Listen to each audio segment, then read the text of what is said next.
You will not believe what the Austin City Council has done this time. After hours and hours of public comment, Council reconvened to vote yes on Phase 2 of HOME, also known as the Home Options for Middle Income Empowerment Initiative. Congratulations, everybody.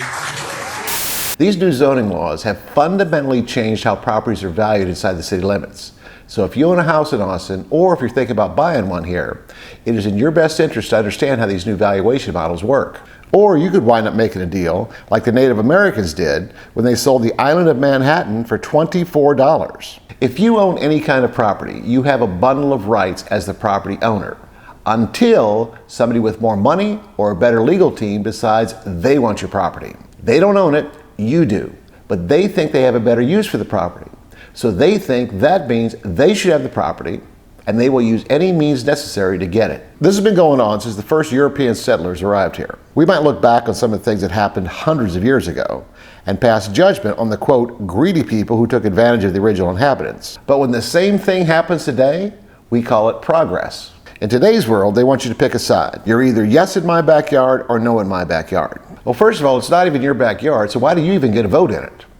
But for the purpose of discussion, what are they asking you to say yes or no to? Well, they're going to tell you that it's all about affordability. Members and friends benefit from having the option to buy small lot homes where they do exist. Home won't fix everything, but I earnestly believe it will help. You are choosing to sacrifice the most vulnerable communities in Austin for developer profits and for tech billionaires.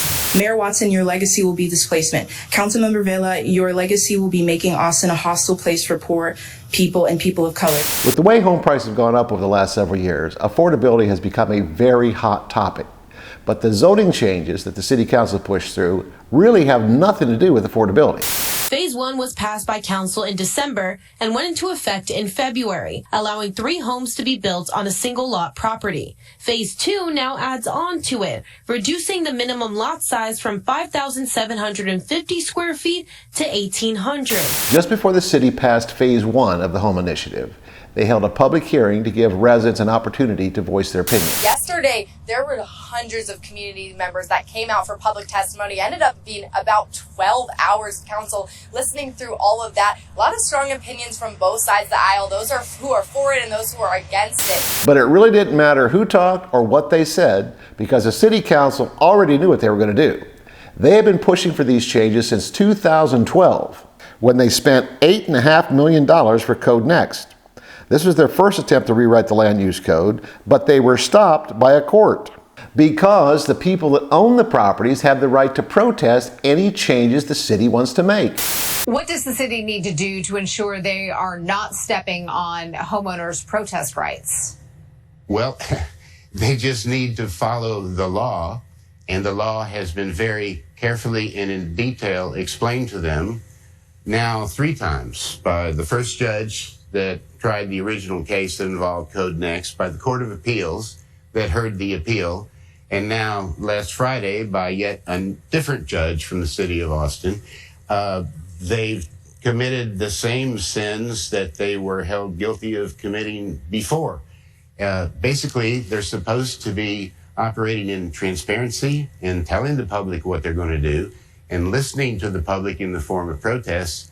We don't understand for the life of us why that is so difficult to do. So now we have a situation that, in spite of these court orders, the land use code has been changed, and these new rules apply to investors, developers, and you as the property owner. Let's say you have an older home in central Austin on a large lot. As it sits, the property is worth $500,000. Let's say you have enough room in the backyard to subdivide the property and create a new lot of at least 2,000 square feet, which according to the new rules is big enough to build a new house. If you could sell that parcel for $200,000, does that mean the house is now worth the difference between the value of the entire property minus the value of the new lot? Or does the possibility of having 2 houses on that lot now make the entire property worth the sum of the 2 properties? This is where property valuations get a little tricky.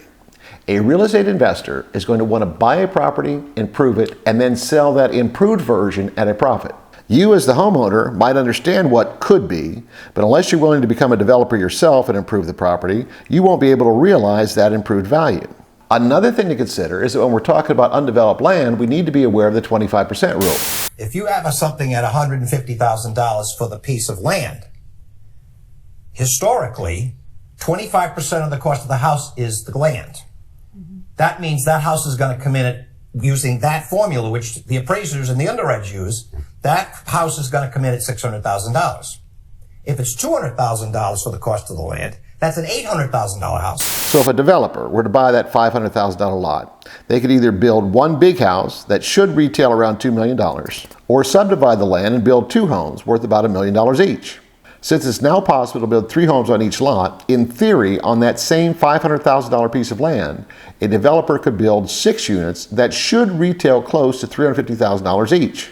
So in each one of these examples, the starting value increases from $500,000 to around $2 million. But remember, there is much more demand at that $350,000 price point, and anytime demand is greater than supply, prices go up.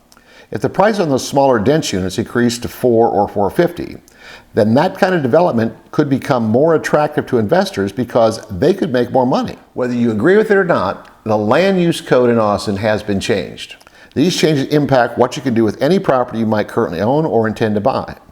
And they've also fundamentally changed how properties are valued. It's in your best interest to understand the complexities of how this impacts property values, because you're not going to be able to get the full picture if you only look at the tax appraisal value or compare what comparable houses in the same area have sold for. Another thing they like to do here in Austin is spend money. And in this video, I'm going to show you how the city blew $250 million on electric buses they can't even use.